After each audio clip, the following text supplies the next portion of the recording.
Welcome, ladies and gentlemen, to another edition of Media Watch. My name is Bob Lundgren, and I'm a co-host of the show.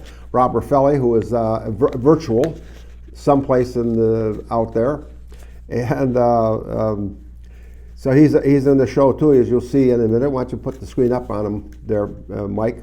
See him? You got such a background there, really nice. That's a really nice house, wherever you are.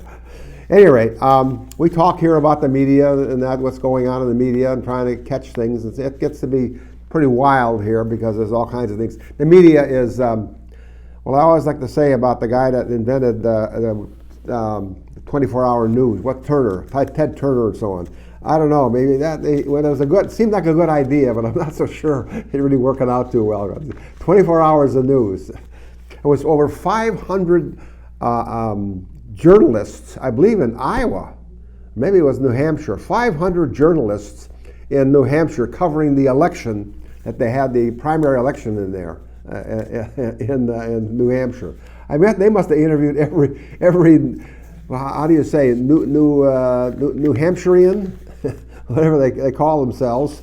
All kinds of, they were at all of these restaurants, they were interviewing people and all these opinions on that and this and that and so on. It's amazing that the news media has gotten to be 24 hours basically, and it happens differently every time. That's kind of the theory of this show, really, is so on.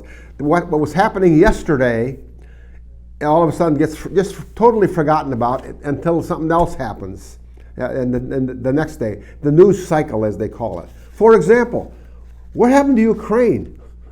Went out of the news. We don't hear about it anymore. It's got to be people getting killed over there and so on. In fact, then not only that, the Hamas thing, that's sort of lost, that's not too much about that anymore, basically. We should talk about that. At any rate, Rob comes up with a lot of videos and stuff. He does a lot of homework to prepare for the show. So I'm going to let him start it off, and here we go. Rob? Yeah, and I sort of organize it on the fly, except for the part where I put numbers on it so I can at least find it. So here's the thing: we are in the run up to a general election, and we're going through at least Republican primaries now, and of course we've been denied Democrat primaries, even though there were a couple of challengers. I think there's still at least one challenger whose name I can't recall, and of course Robert F. Kennedy Jr. Wanted to be in a primary against Biden because he thinks he has a better take on what the Democratic Party is about and how it should be approached. Yeah. And of course, Biden is looking at it as, perhaps even as Trump does, saying, I don't really need to be out there. I'm the front runner anyway. Right, exactly. In Biden's case, they don't want him to be out there. They want to bury him in the basement because, anyway, go ahead. So that's what they did in 2020. He ran from his basement and supposedly got more votes than Obama did. You can all believe that if you want to, and maybe someday I'll believe it. But anyway, that water's over the dam by now. But I want to talk about, well, we're going to hear about democracy all the time. One of the things we're always hearing about is how, if Republicans win the election, we're going to lose our democracy. Now, of course, I thought that, you ran candidates and people voted for who they wanted. Yeah. But apparently, Democrats think, well, they always say we're going to lose our democracy, and I guess it means that they think that democracy belongs to them. It belongs to them, yeah. It's their idea of what democracy is, and they're supposed to be the winners. Yeah, as long as they win all the elections, then we have democracy. Yeah. In fact, that's what I think. Most of all, what our huge influx of illegal aliens is about. Now, of course, there's a push to. They want to have a path to citizenship. So suddenly you'd have 22 million new, very likely Democrat voters. Yeah, that's what I think. You don't hear it too much, but that's what I think it is. They figure that these people, they know where they are, where they went to, and they make sure they register. And hey, we got you in the country. You deserve. You should vote Democratic. That's what I think it's 6 million new voters everywhere across the country. I think that's the case. I think that's why they're doing it. The biggest popular vote gap we've ever had in a presidential election was in 1984 when Reagan stood against Mondale, and he won by a popular vote margin of 17 million. Yeah. But ordinarily, the popular vote margin is considerably smaller. Yeah. For instance, Hillary Clinton won the popular vote by 3 million, and as I like to say, 4 million of which were supplied by California. Yeah, right. Means that without California, Yeah. Trump also won the popular vote. Anyway, what's going on here is I look at it as the Democrats were sorely disappointed in the electorate and have decided that they've had to let us go. They're going to replace us and take on a new electorate. But I wanted to show it. I thought I wouldn't because it's a little wordy, but I'm going to anyway. I have my very first picture slide is picture 010. It's called Philia, and the idea is this is thoughts from the ancient world, where This is that. This is 0010. Philia. Yeah. What's going on there is they said, well, what is a democracy supposed to? There it is. You got it. Yeah, what is a democracy going to do? If a democracy is okay for ruling a more or less uniform place, where let's say it's a city-state of 40,000 people, and they're all Greek, and they all feel as Greeks. If you're going to try to do the democracy thing with a multi-ethnic, multi-origin populace, then what's going on there is you're going to turn everything, you're not just trimming how you're going to do things, it's going to be pitting one power group against another. That's what democracy seems to be now. Yeah. And frankly, as a way of running a place with groups pitted against each other, I don't think that much of it. And you see, my view of democracy has to be, I only care about it to the extent that democracy secures our rights. See, if it doesn't secure your rights, then why would you like it? And if it does, then why would you ditch it? I'd be all for an empire if an empire secured my rights, or I would be all for being ruled by 3 black lesbians if they secured my rights. We have a little. It's the rights of the people that matter, not the form. But we should try to create a form like democracy, like a republic, in the hopes of getting a good result. But what's a good result for one person or one group is not for somebody else. The Palestinians and the Israelis right now, Jews, and they've been fighting those kind of wars forever. Let me just say a little bit. It's my idea. We have a little different feel about democracy. I looked it up. Actually, if you look up the definition of democracy, it's very simple. It's the rule of the people. We have 320 million people in this country, something like that. All of those people have a right, have their rights, and they have a right to. They are the government, basically. Well, that's true, but the people don't all agree on a lot of different things, and most things and so on. Now, in our country, we have a democracy, but it's a republic. In that regard, we have a constitution. Democracies that of the past don't necessarily have to have a constitution. Didn't mention that, in fact, even so on. And it's representative democracy. In other words, the people elect. They elect individuals to go to a legislative body of some sort to do the people's will, basically. And that changes all the time. The slavery, for example, that was in the Constitution. That black people were not allowed to vote, neither were women, of course, either.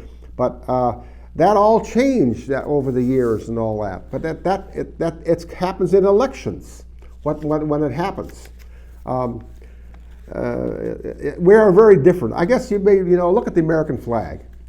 It's a very complicated flag, and you don't even see this anywhere else in the world. There's always all the Scandinavian countries have a cross in different colors for each of the countries: Denmark, Sweden, Norway, Finland, and Iceland. all have a Faroe Islands. I don't know if that's even part of the deal, but anyway, they have a different flag for it. We have these 13 stripes. 13 stripes, which is it's got a bad number to be. We had 13 stripes for the original colonies, and a star for each state that's in the Union. Mm-hmm. What that tells you is we are not one nation. We're a union we're a confederacy of states. And obviously we have all kinds of different ideas. A Democrat in New York may be completely different than a Democrat, say, in Arizona, and a Republican certainly in places like Texas and I don't know where else and so on. It's a little bit different than a Republican in New York in New York State. It has a little bit different ideas. You, What? you have to be in New York for Rudy Giuliani to be a Republican. Yeah, right. Yeah, right. Well, he could be the mayor. You know, a mayor of New York has never been the president of the United States. There have been several tries that do it, but no, a governor of New York, Franklin Delano Roosevelt, was the first one, or not the first one, but he was the elected president. Yeah. But you would think the largest city in the country would have, and they've run. Giuliani ran. Go ahead. I'm sorry. Not only did Giuliani run, when he was probing to see about running, I was his driver for a couple of days when he visited the Central Coast. Mm-hmm. That was fun, by the way. Everybody in the back was on their Blackberries all the time. Yeah, this democracies. There's a lot of different kinds of democracies, but it all has to do with the people voting. That's how they make decisions. They vote for other people. They vote for a particular thing to happen. We have recall elections and things like that, where the people themselves go out and bond issues, where the people that vote themselves to vote for that. And they also elect representatives who represent their thing, and then we have elections every 2 years if we change our minds. You know, I've got another take on the way bond issues should be done. I would say that only the people who are volunteering to pay for the bond should get to vote on it. Yeah, right. On the other hand, you could say if it passes, maybe only the people who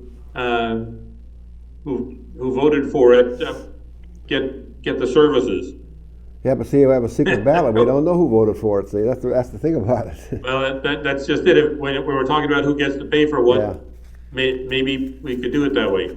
Anyway, there's a million ways to attack this, but what I wanted to just bring up the democracy thing because we're going to hear people who are, one of them is, of course, Kamala Harris, but people are saying all over the place, oh, you could lose your democracy if you elect Trump. Yeah. Oh, Trump's going to be a dictator. Of course, he wasn't a dictator the last time, and that's what they were saying then. They were saying that Trump was going to be Hitler. And good old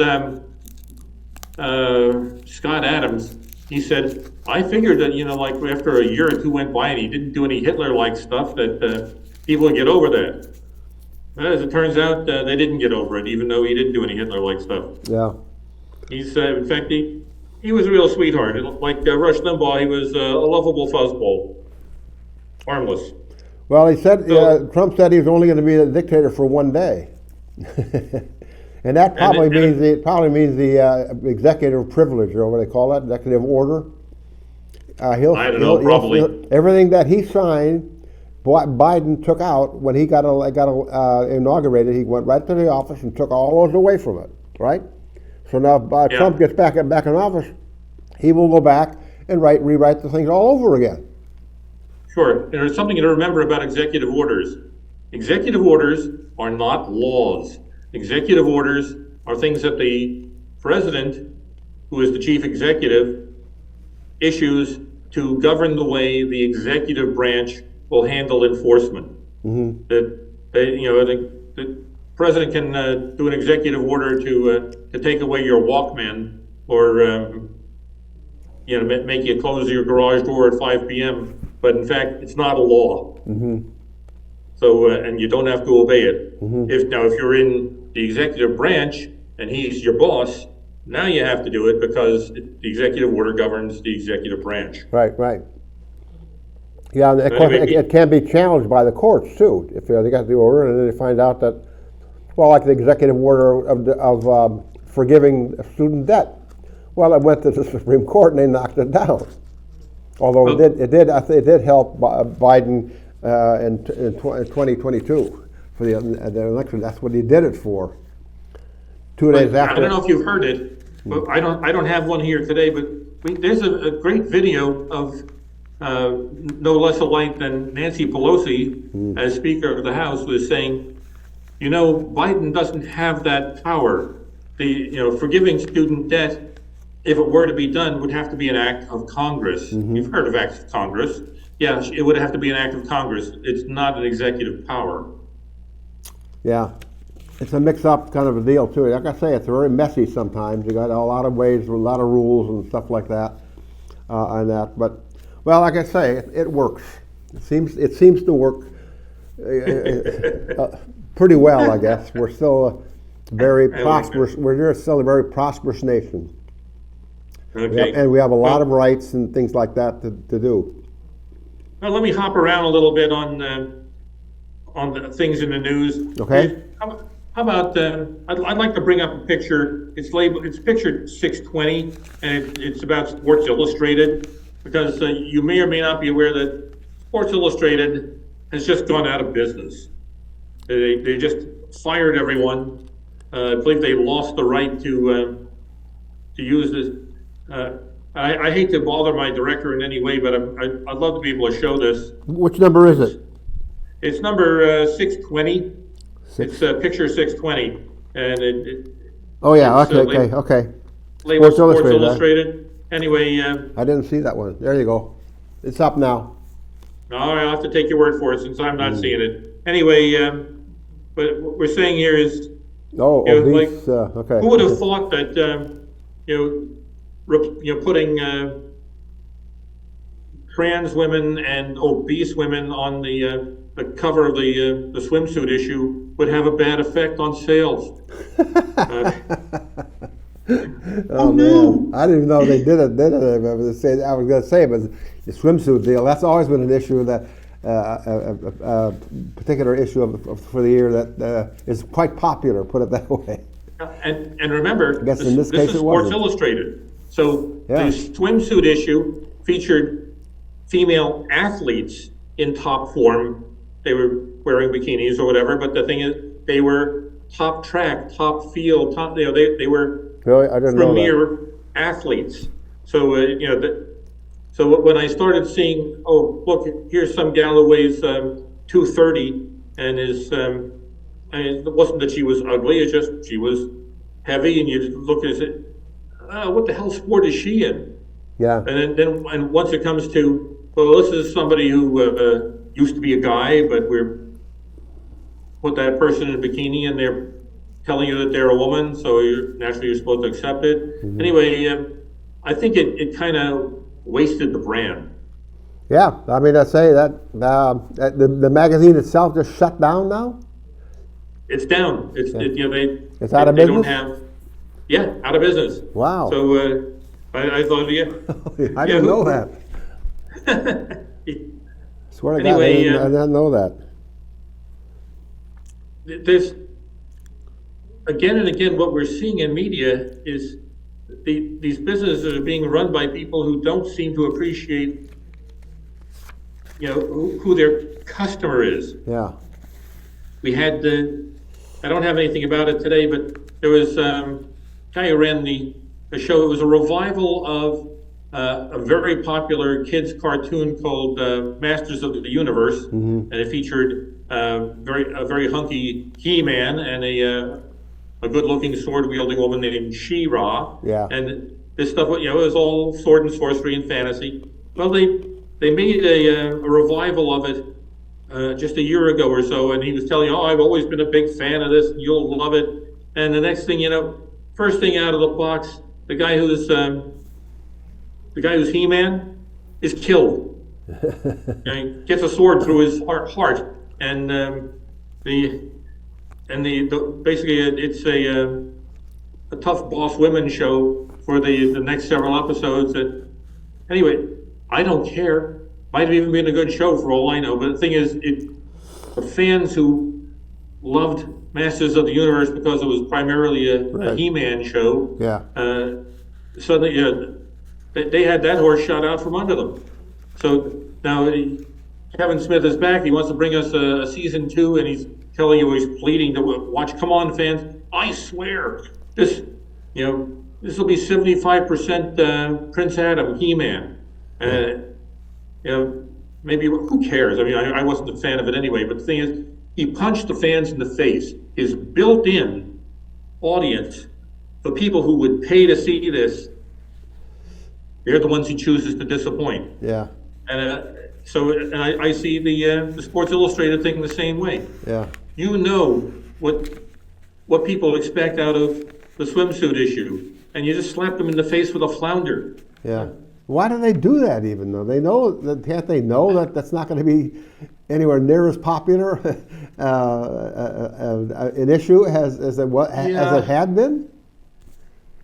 Actually, Is it a I political? have several theories. Is it a political thing, or is it something that they think they have to do to be this? What do you call it? That DIE or what do they call it? The DIE or DEI, Yeah. that's Yeah. diversity, inclusion, and equity. Yeah. Yeah.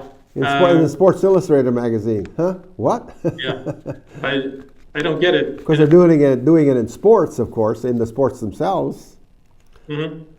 Oh yeah. Well, we just had a trans guy, a trans woman who was born a guy and is big and tall and strong. Yeah. Just won a women's golf tournament. I think I didn't Yeah, bring I a saw video that of that. too. but Yeah, something about that was something about that too. Yeah. At least Martina Navratilova came out, and of course she was a tennis great. Yeah. And lesbian, don't care. The thing is, she was a woman competing in a women's sport, and she was top of her game there. She's at least looking at that and saying, shouldn't that have been like someone who was born a woman? I don't. I gotta sympathize there. We went. I don't even know if you've heard of Title IX. Hang on a minute. I think they have a technical problem here. There you go. You're back on. Go ahead. I'm sorry. It was they I were wasn't holding you yawning. with your mouth open for about half a minute there. I don't know. Anyway, go I ahead. saw that. Yeah, you did. Okay. Well, that's another thing. Brings up talk about tennis. Look at the Williams sisters. Tremendous the stars yeah. and so on. Those ladies are built though. They're really they're really built. And they're obviously very, very good. But you never heard anything about the transgender business and so on. They were very good tennis players, obviously. And of course, then there's the old one. What about the guy challenged the champion woman? This is several years ago now. What was her name? Bobby Riggs. Billie Jean King or something like that. Yeah, Bobby Riggs and Billie Bobby Jean Ray King. and so on. And she beat the crap out of him. She was a better tennis player, as I recall. Yeah, probably so. I didn't follow it that well, but there was something here. Serena Williams was someone who said she. In fact, I think it might have been one of the male tennis greats was saying he says, oh, she's got to be the best female tennis player of all time. And one of the people on the staff, they said, well, wouldn't you just say one of the best tennis players of all time? And he said, well, no. He says, she would, if she were competing against the men, she would probably rank about 600th in the world. And by the way, there's a lot of people playing tennis in the world, so that's not a bad position. Yeah, I would probably be the 25 millionth. Tennis, professional tennis players, in fact, even there are several, probably little thousands of them. Many. So at any rate, these people all took umbrage on Serena Williams' behalf. Yeah. When Serena Williams heard about it, she said, 600 to 700. Yeah, that's about right. After all, she practiced with a bunch of these men. In fact, that's one of the reasons she was so good, was she practiced against people who were better than she is. Yeah, right. That's how you improve. Yeah. And she said, yeah, that's about right. Because she says, I'm strong and I'm fast. She says, you play against these guys, and I'll show you what strong and fast is. And it's them. Yeah. And even so, she could probably beat. There's probably not more than 100 men that could beat her, even in the professionals and so on. Maybe not even 600. that. Not even that. 600. Anyway, At least that's what she thinks. You can do that Kamala Harris one. I want to see that.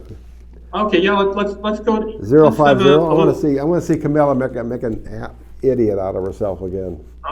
She has the best materials and workmanship. And she's laughing. So, yeah, she's always laughing at stuff. Yeah, well, this is the video is number 050, Harris voter ID, and she's going to show us how important it is to not have voter ID.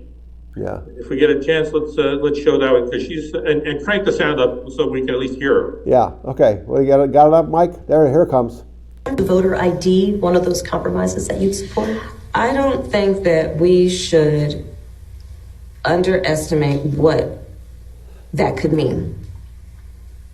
Because in some people's mind, that means, well, you're going to have to Xerox or photocopy your ID to send it in to prove you are who you are. Well, there are a whole lot of people, especially people who live in rural communities, who don't, there's no Kinko's, there's no Office Max near them.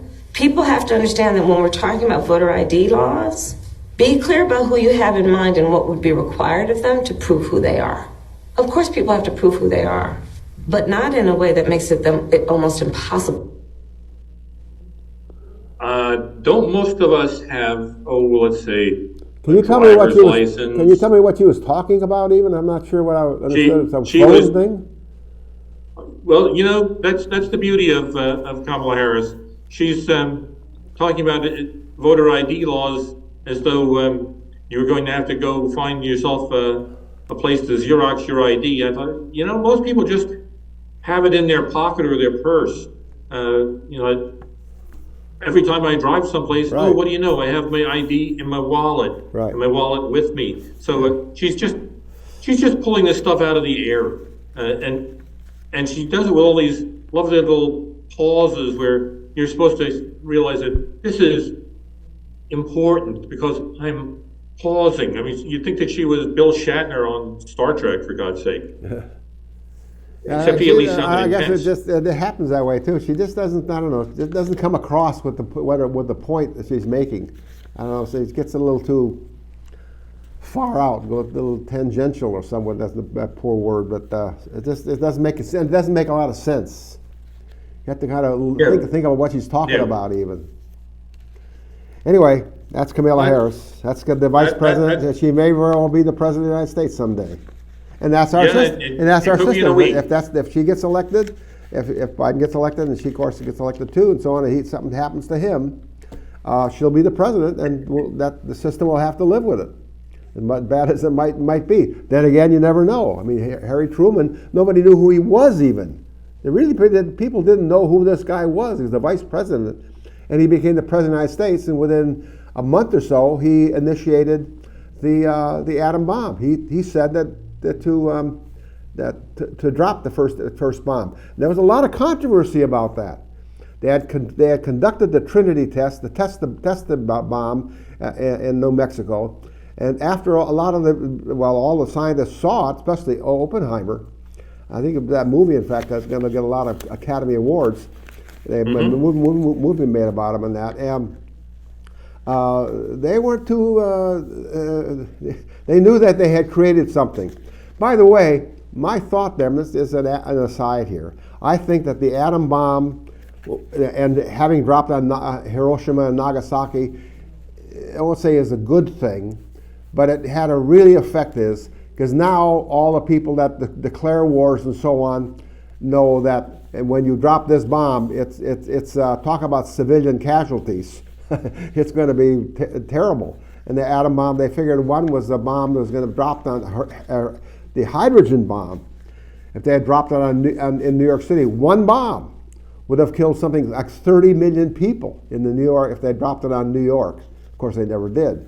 But as I say, since that bomb is done, the what do you call a MAD, mutual assured destruction, the powers that be that get in these wars, like you say, you see what's his name, Putin talking about he's going to get strategic weapons and so on. And that little fat kid from New Mexico, not from North Korea, New Mexico, yeah, the little fat kid, like I call him, and so on. He talks about the bomb and so on, and he knows perfectly well if he uses that bomb in any way whatsoever, he'll be living. If he survives the attack, he'll be living in a cave the rest of his life, and anybody else in North Korea.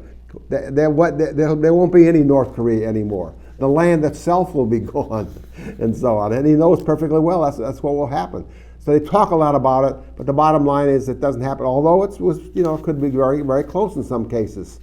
For example, the Cuban Missile Crisis. That was but Khrushchev came to realize, as I understand, that they weren't too nuclear armed at that time, whereas the United States was very nuclear armed and all that. So Khrushchev backed down on it and so on. Castro wanted they had the bomb dropped. They wanted it and so on. Well, Khrushchev said, no, maybe we won't do this. Anyway, think about that. About that. Go ahead. That tells you that Castro was, in a sense, as bad for Cuba as Hitler was for Germany. Yeah. Because Hitler felt that Germany had failed him and it could be punished, and he was prepared to accept any amount of damage to Germany rather than surrender. Right. Well, here Castro would have been prepared to have half of Cuba destroyed as long as he could assure the victory of world communism. Yeah. So, as far as he might have been great for world communism. For Cubans, he was awful, and was prepared to risk all their lives. Yeah. So, it just gives you a hint of the depth of depravity that these guys had. He might have been Cuban, but he wasn't for Cubans. Yeah. All those dictators, the same thing. We were talking about government here and democracies and all that. Well, as Churchill said, it's better than the alternative, which in fact there's only two kinds of governments. There's a dictator, a guy that runs Stalin and Mussolini and Hitler and Genghis Khan and all that business and so on. They ran the thing that was what they wanted to do. I always like to tell people, when you think of the time zones in across the country, you know there's 22 time zones as you cross the state of Ohio. You know why? Because different counties, some have daylight saving time, some do not. And as you cross the county line, the time changes. On the other hand, how many time zones do you think they have in Russia?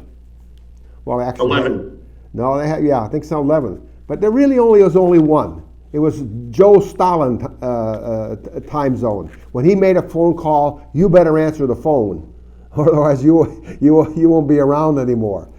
It was his time, and that's the difference between a democracy when you have, like I say, 22 time zones in different counties in Ohio, but in Stalin. And keep in mind, Stalin was as bad as Hitler is in certain respects as far as number of people killed. He was sending people into battle without a rifle. They didn't have a rifle even. Pick up the rifle and the guy that gets shot. That's what they did. I get back on this. Getting back on this whole obviously. Well, like I say too, it's Eugene V. Debs. It was a socialist, and it is very important to keep in mind.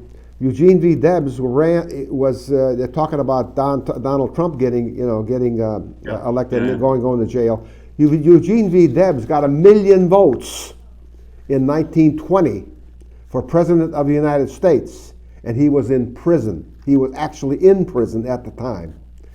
He made a speech, in fact, and he talks about it. I really wanted to see that on TV to show it to people. A guy reading the speech. In those days, they didn't have television, of course, in 1920. When he read the speech, he was against the wall. So he violated the Espionage Act that Wilson had implemented, and they put him in jail. Mm-hmm. He says this, have you ever had a war where the people voted to go to war? You think about that, not really. No. Korea was a police action that Truman had and so on. Of course, even with the World War II started, of course, that way we were attacked by the Japanese, and that was voted I don't know if he actually even did a vote in the House of Representatives where he announced it. When he had it Monday morning, I don't think he even did it. He said Roosevelt just said, "We are declaring war on the Empire of Japan." People don't. They're I not believe really Congress interested in actually getting gave any war. the declaration. Sorry. I think that's actually the last time that Congress declared war. So everything else has been unofficial. Yeah. But it's Congress that actually, constitutionally has the power. Like Vietnam, the same. I mean, even Police action. Afghanistan. Did they have an actual vote count? No. No, of course not. Anyway. Even Hitler's people at the top said, the average German doesn't want war either. Exactly.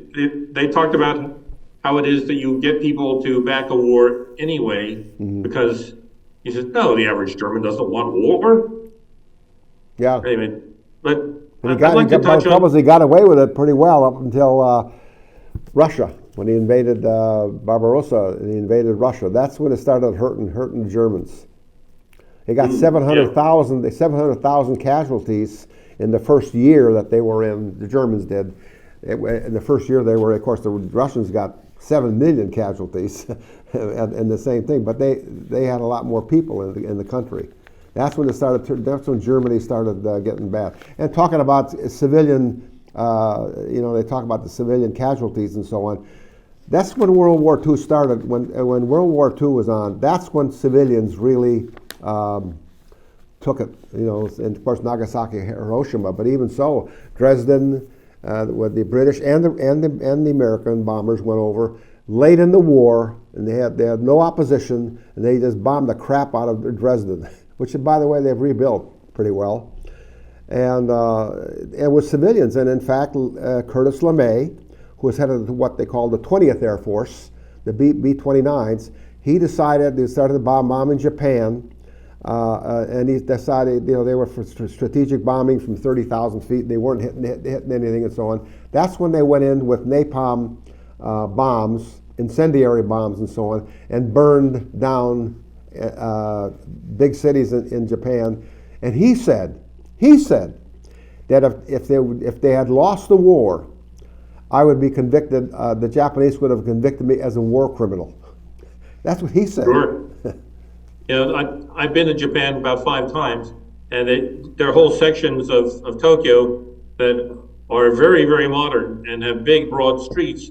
Well, those are the areas that got firebombed out and got rebuilt very thoroughly.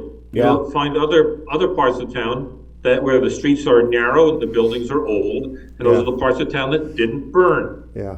It's in fact, one of my Japanese friends referred to, we were going over to sort of a nightclub district. He says, this is Shinjuku. He says, it's a new part of town, as the name implies. And I thought about it for a moment. I looked at the symbol, and the Shin in Shinjuku turns out to mean new. Yeah. So it was new district. Anyway. Anyhow, I'd love to touch on some other people that we've seen in the news. Yeah. One of Eric Holder used to be Barack Obama's Attorney General. I'd love to show. We have a video labeled 60 E Holder. I want to do that video and the one after it, 70, because we're going to talk about people worried about Trump or people not worried about Trump. Let's go see. That's 60 first? Yeah, let's do 60 and then do 70. Eric Holder, yeah. Can you show that video, Mike? A little bit in terms of the role of and how it would transform. As an attorney general, we're not looking at things purely from the facts, purely from the evidentiary burden and how to meet it, but instead taking directives on who to prosecute from the President of the United States. Sure. If the president told a compliant attorney general, I don't like what this congressman said about me or did to me over the course of the last 2-3 years, whatever, open an investigation on that person. That attorney general could tell a compliant United States attorney to do just that. talk to a compliant FBI director who could be replaced by the president, to open an investigation, and then to just look through that person's life and look for anything that you possibly can find. Who's to say what you find in any person's life that might run afoul of the law, and even beyond that, the mere fact of an investigation of a person who is a public figure can be reputation ruining, can be politically damaging, not even if you find anything, just the fact that the investigation itself exists. And if you've got the full weight of the Justice Department, the full weight of the presidency, the full weight of the FBI focusing on somebody like that, that can be extremely damaging to not only that person individually, but to our democracy writ large. I mean, you just Anyway, kind of reminds me of some stuff that, Merrick Garland has been doing. How about you? I thought, yeah, let's see, a compliant FBI director and a compliant attorney general. I think we've had some of that. Compliant to what? The president? Yeah, they're doing what, The president tells them to do. yeah, you got it. Yeah.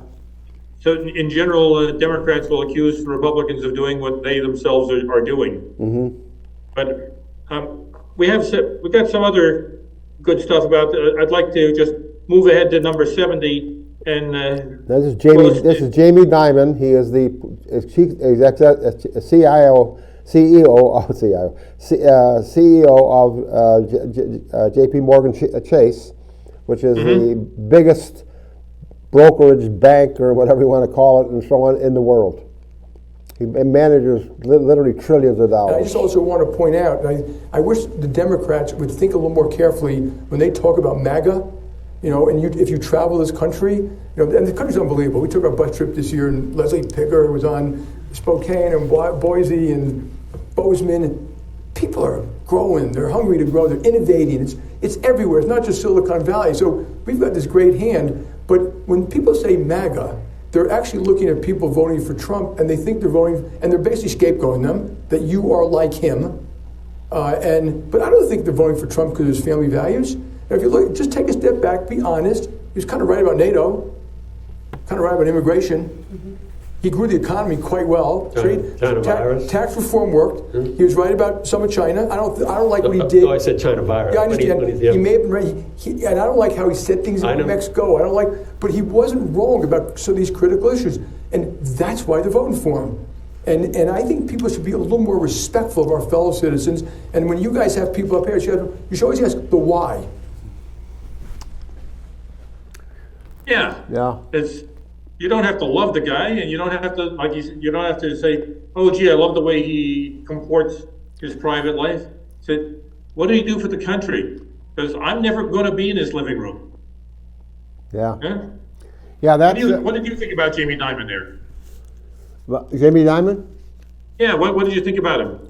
Well, I think he's a very knowledgeable guy. I mean, he's got his hands on things that a lot of bureaucrats in Washington D.C. don't even know about. He's known throughout the world. That, in fact, where it was taken, I believe, was in Switzerland when they did it here recently. He had a lot of interviews. What's her name? I can't remember her name, but and keep coming to me in a minute. Anyway, interviewed him there. When she played back. What's her name? Maria Bartiromo. Okay.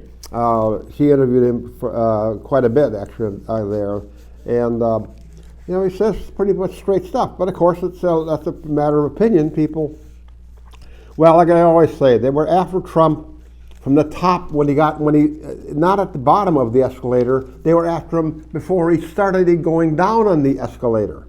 Whatever happened to Maxine Waters, too, by the way? She wanted to impeach the guy when he got to the bottom of the escalator. They hadn't even run yet. Of course, it was after him after he got elected too, and so on. They've been after him forever. The COVID got him for the election for 2020. They didn't handle it properly. That's bullshit. But like anybody knew the right way to handle it. Yeah, right. And of course, that was the same with DeSantis, and now with Frenchie Newsom. I call him Frenchie Newsom, by the way. as you very well know. The French Laundry. What the hell that's that name for a restaurant? French Laundry. I don't know, Anyway, but people like it. yeah, I guess so. You pay $1. must be good. You pay $5 for a glass of water. Yeah, I guess you better like it. Anyway, something like that. Anyway, But it's really great water. Yeah, Hey, I think we should hear from Mr. Wonderful. This is the guy who he's talking about Trump, not as he's just talking about the real estate deal that Trump right. is getting reamed on. This would be the video numbered 210. 210 persecution, because he's just going to speak about the real estate aspect itself. And he's pretty good. Yeah, So, this is very interesting. all right. You've been doing real estate for decades. Does this case strike you as odd? Well, let's leave out Trump for a minute and let's leave out politics and just talk about what happens in real estate development anywhere. So if you're a developer and you've got a building on a block anywhere in America and it's worth, let's say, $500 million and you want to build a building right beside it, you go to the bank and say, this building is worth $500 million. I'd like to borrow a construction finance loan against this asset, and I want you to tell me it's worth $500 million too. And the bank negotiates with you and says, well, no, we think it's worth $400 million, and you fight it out. You're always trying to show your assets in the brightest light with the sunshine you could possibly determine for them. You want them to be worth the very most, because you're only going to get a 40 or 50% loan to value, as it's called. Then you borrow that money. In the case of a $500 million asset, maybe you get $250 million, and you build a new building with a construction finance loan. And so that's what this case is all about. And by the way, forget about Trump. Every single real estate developer everywhere on earth does this. They always talk about their asset being worth a lot, and the bank says no. And that's just the way it is. So in this case, when I'm trying to figure out, and I'm not pro or con, or I don't care about the politics, who lost money? Nobody. The bank got paid back the construction finance loan, and a new building was built. And if you're going to sue this case and win, you got to sue every real estate developer everywhere. This is all they do. This is what they do all day long, every day. So I don't think this thing will ever survive appeal, regardless of what the fine is. This doesn't even make sense. Now, look, I know Trump's got a lot of problems in other indictments and everything else, but this, if you're a real estate developer, you're watching this, you're saying, what is this? This is ridiculous. And I believe I have to go along with him. I've never been a real estate developer, but I know when you tell people what certain things are valuable or not, that's what you believe it to be. Now, when somebody else asks them, like the IRS or somebody asks you about what the value or even some other well, then you decrease the value somewhat and so on. It depends upon who's asking. However, when you're actually borrowing money, the bank is responsible for whoever the lender is going to be. They're responsible for going out and finding out if it's really true. They compare the prices to a lot of the other buildings around, and what the building that you have is what it looks like. And of course, the value of something is always what somebody else will pay for it. Like a painting, you say, well, this painting is not worth that kind of money. Well, what if somebody comes along and buys that painting, or buys that property, or buys that car, and so on, and they pay it? Well, that means that it was valuable. That's what the value was. In fact, I underestimated what it was. Value is totally subjective. It's value to who, when. I had a comic book that was worth $400, but if you want to get the $400, you have to find somebody who has $400 and feels like paying you that much for the comic. Exactly. So same for the building, or like you say, the new car. There is no magic. It's just not like putting something on a scale. Yeah. And saying that this is 14 3/4 pounds. Yeah. Value is, do you feel like giving me that much money for it? Yeah, right. And by the way, too, but he didn't say, in fact, is that if a building gets built on a piece of vacant ground, all of a sudden the property taxes go way up. They from nothing to $500 million property taxes. the buildings, the builder, the developer, and so on is doing the government a favor. They didn't lose that. They certainly didn't lose any money. They made money on this one, and they still do. He doesn't own it no more, of course, but I would guess at least. But you turn a property like that in. That's what's going on in Goleta, for example. The city of Goleta was born. Let me this an aside here a bit. The city of Goleta, when they became a city, through a thing called ASCAP. No, it's not as either, but local. CalPRIG. Yeah, there's a commission that decides whether you can become a city or not if you get to vote on it, and they put in a thing that half the property taxes. LAFCO. LAFCO. I'm sorry. Right, you're LAFCO. Local agency formation, something or other. Right, exactly. Thank you. That's great. Good. You know that. That's great. LAFCO comes in and says you can do this and so on. Then they vote on it. They vote on to be a city. But the LAFCO put on the people know this. LAFCO put on the deal. The deal is that they would still share half of their property taxes with the county of Santa Barbara. So, but Goleta wanted to become a city, so they agreed to that. But the way they got out of it, of course, is they had all kinds of development in the city of Goleta after they became a city. All that stuff was built out of Camino Real, and what 5 hotels have been built now in that Hollister, El Camino Real area. Mary has built 2 separate hotels out there in that area, and I guess they do pretty well. You can imagine what the taxes went when they had vacant land. It was getting no taxes basically on it. All of a sudden, the city of city of Goleta, and now in fact collects more property tax than the city of Santa Barbara does. They don't develop. There's not much development in the city of Santa Barbara. Which, by the way, is when the election coming up here on the 3rd district and so on. This will be a very important election because the candidates, I'm not going to mention names, nothing like that at this point in time. Well, the incumbent for the 3rd district is running again. She wants to get a 3rd term, I guess it is. Maybe it's 4. I'm not even sure anymore now.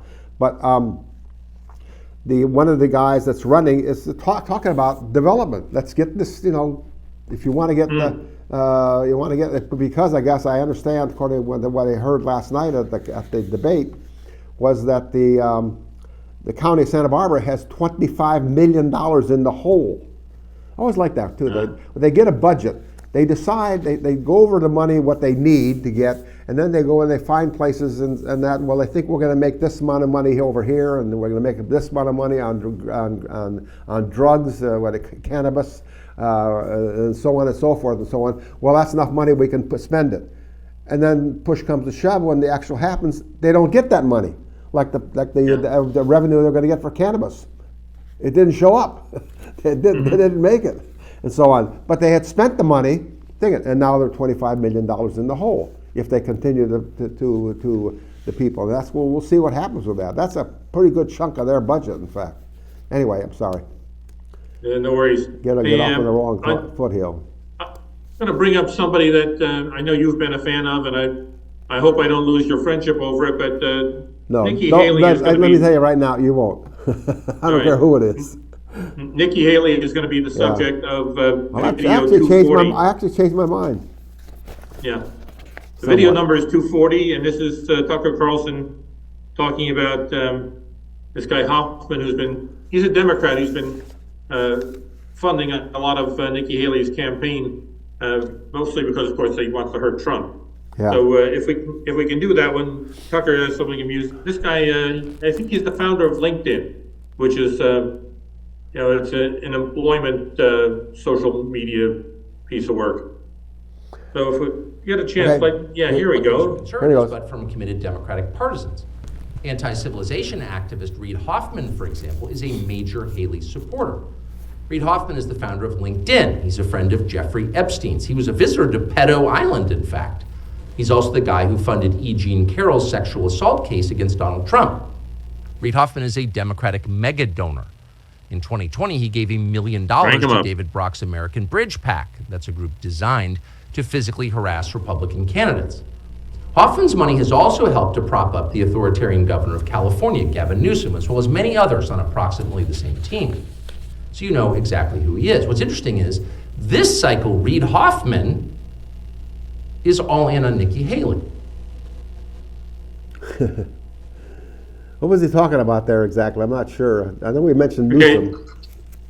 Yeah, he's talking about a billionaire who he's the founder of this employment social media site LinkedIn, and how he's been he has a lot of unsavory connections, or maybe they're wonderful connections depending on what you like. He was a friend of Jeffrey Epstein's and so on. Anyway, right, he's been doing loads of support for Nikki Haley because he thought Nikki Haley was a person who was most likely to injure Trump's chances at getting a nomination. Yeah.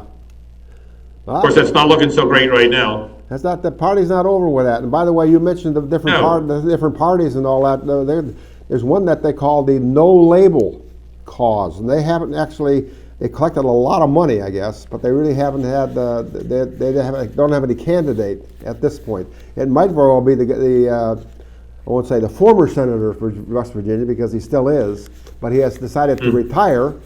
How does a politician retire? I guess if they don't win, that means they retired. Anyway, but he in West Virginia, he probably wouldn't be retired. Anyway, he's considered, one of the people that do it.